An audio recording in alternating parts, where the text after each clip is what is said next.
জ্যাঠাইমা বনফুল। জ্যাঠাইমার কথা মনে পড়ছে। জ্যাঠাইমার সামনে খেতে বসলে আর রক্ষা ছিল না।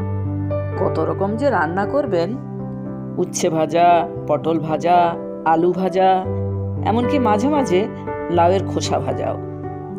তাছাড়া সরসরি, চচ্চড়ি, ডালনা, ছেচকি, শুক্তো। কি সুন্দর শুক্তোই যে রাঁধতেন। মাছের ঝোলও কম মশলা দিয়ে তরকারির অমন স্বাদ আর কেউ বার করতে পারত না। নিজের হাতে পরিবেশন করে খাওয়াতেন। যখন স্কুলে পড়তাম, বোর্ডিংয়ে থাকতাম, রামকুমার ঠাকুরের অখাদ্য রান্না খেয়ে 6টা দিন কাটত। রবিবারটা জ্যাঠাইমার ওখানে মুখ বদলাতে যেতাম। জ্যাঠাইমা আমার নিজের জ্যাঠাইমা নন, বাবার একজন বন্ধুর দাদার স্ত্রী। বাবা তাকে দাদা বলে ডাকতেন, আমরা জ্যাঠাইমা বলতাম। সেই সুবাদে জ্যাঠাইমা। কিন্তু নিজের জ্যাঠাইমা কি এর চেয়ে বেশি স্নেহময়ী হতেন? মনে হয় না। সকালে উঠেই জ্যাঠাইমার বাড়ি চলে যেতাম। বাবা হোস্টেল সুপারিনটেন্ডেন্টকে বলে দিয়েছিলেন, সুতরাং তিনি আপত্তি করতেন না। রবিবারটা সমস্ত দিনই জ্যাঠাইমার কাছে থাকতাম। গিয়েই প্রথমে স্নান করতে হতো সাবান মেখে। ইস, সারা গায়ে যে পলি পরিয়ে রেখেছিস, দে তো ঝগড়ু। ভালো করে ঘষে ঘষে ময়লাগুলো উঠিয়ে দিত। ঝাঁকড়া গোফওয়ালা চাকর ঝগড়ু, বিশালাকায় লোক, কিন্তু অত্যন্ত ভালো মানুষ এবং স্নেহপ্রবণ। আবো আবো খোকা বাবু, ইধর আবো, নেই নেই ওইসে নেই করো। বাঘের কবলে পড়লে ছাগ শিশুর যে অবস্থা হয়, আমারও ঠিক সেই অবস্থা হতো। সাবানের ফেনা চোখে, মুখে, নাকে, কানে ঢুকে যেত। চোখ জ্বালা করত, কিন্তু ঝগড়ু নাছোড়। সম্পূর্ণরূপে সর্বাঙ্গে সাবান না মাখিয়ে সে ছাড়বে না। স্নান শেষ হলে তারপর মাথা আঁচড়ানো পর্ব, সেটা জ্যাঠাইমা নিজেই করতেন। তার বিশেষ রকম ধারালো একটা সরু চিরুনি ছিল। বাঁ হাত দিয়ে থুতনিটা চেপে ধরে সজোরে চালিয়ে যেতেন। সেটা মাথার জট পাকানো চুলের ভিতর। মনে হতো প্রাণ বুঝি এখনই বেরিয়ে যাবে। কি করে রেখেছিস মাথাটা? হ্যাঁ, একবারও কি চুলে হাত দিস না? আমি একটি কথাই বারবার বলতাম, বড্ড লাগছে, ছেড়ে দাও জ্যাঠাইমা, তোমার পায়ে পড়ি। পায়ে পড়তে আর হবে না, এই দেখ কি জঞ্জাল পুড়ে রেখেছিস মাথায়। নাও, মুখটা এই তোয়ালেতে পুছে খাবে, চলো। খাওয়ার একটা মোটামুটি ফর্দ আগেই দিয়েছি। আমি কি কি ভালোবাসতাম তা জ্যাঠাইমা জানতেন।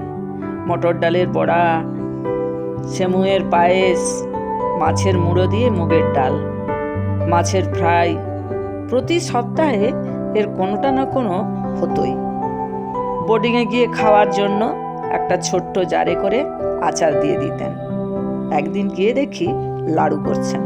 আমাকে বললেন, কিছু লাড়ু বোর্ডিংয়ে নিয়ে যা, খিদে পেলে খাবি। আমি বললাম, বোর্ডিংয়ে কি আমি একা খেতে পারি? আমার সঙ্গে আরও 4 জন ছেলে আছে। জ্যাঠাইমা বললেন, তাতে কি হয়েছে, 4 জনের মতোই নিয়ে যা। একটা পুটলিতে 20টা লাড়ু বেঁধে দিলেন। শুধু খাওয়া দাওয়াই নয়, জ্যাঠাইমার সব দিকে নজর থাকতো। আমার জমার বোতাম পরিয়ে দিতেন, কাপড় ছিঁড়ে গেলে নিজে হাতে সেলাই করে দিতেন। অথচ জ্যাঠাইমা নিঃসন্তান ছিলেন না। অনেকগুলো ছেলে মেয়ে ছিল তার। শুধু তার নয়, তার জায়েদেরও। তাছাড়া বাড়িতে অতিথি অভ্যাগত লেগেই থাকতো। সকলেরই সেবা করতেন জ্যাঠাইমা। একপাল ছোট ছোট ছেলে মেয়ে সর্বদাই তার পিছু পিছু ঘুরত। জ্যাঠাইমার একটু আদর, একটু মনোযোগ সকলেরই চাই, আর সেটুকু তিনি দিতেন সবাইকে। কারো নাকটা মুছিয়ে দিচ্ছেন, কাকেও জামাটা ছাড়িয়ে দিচ্ছেন, কারো গা থেকে বা ঝেড়ে দিচ্ছেন ধুলো। জ্যাঠাইমা মাঝে মাঝে মণিহারিতে যেতেন আমাদের বাড়ি। কত জিনিস, কত রকম অবিশ্বাস্য জিনিস যে নিয়ে যেতেন তার ঠিক নেই। নতুন কুলো, ধামা নানা আকারের, এক ঝুড়ি পাহাড়ি আম, আমসি, আমসত্ত্ব, কলা, নেবু, অর্থাৎ তখন হাতের কাছে যা পেতেন তাই নিয়ে যেতেন। কুলো আর ধামা প্রায়ই নিয়ে যেতেন। ওখানে যে হাট হতো সে হাটের কুলো আর ধামার নাম ছিল। জ্যাঠাইমা আর একটা জিনিসও আনতেন, টোপা কুল আর আতা, পাহাড়ি আতা। জ্যাঠাইমার সঙ্গে আর একটা স্মৃতিও জড়িয়ে আছে, কাঁথা। এমন পুরানো কাপড় অনেকে বিক্রি করে দিয়ে শৌখিন বাসনপত্র কেনেন। জ্যাঠাইমা তা দিতেন না। তিনি পুরানো কাপড় জমিয়ে জমিয়ে কাঁথা তৈরি করতেন। কাঁথা করে বাড়ির জন্য তো রাখতেনই, বিতরণও করতেন অনেককে। আমার কাছে তার দেওয়া একটা কাঁথা বহুদিন ছিল। আমি যেদিন ম্যাট্রিকুলেশন পাস করি সেদিন জ্যাঠাইমার বাড়িতে আমার স্পেশাল নেমন্তন্ন হয়েছিল। আমি যে ফার্স্ট ডিভিশনে পাস করেছি এটা যেন তারই বিশেষ কৃতিত্ব। সকালে যখন গেলাম আশা করেছিলাম জ্যাঠাইমার হাসি মুখ দেখব, গিয়ে কিন্তু দেখলুম তিনি কাঁদছেন। আমাকে দেখে তার কান্না যেন আরো উথলে উঠল। আমাকে জড়িয়ে ধরে অনেকক্ষণ কাঁদলেন। তারপর ভাঙা গলায় বললেন, কালই তো তুই চলে যাবি, তোকে আর তো দেখতে পাবো না বাবা। জ্যাঠাইমাকে মনে থাকবে তো?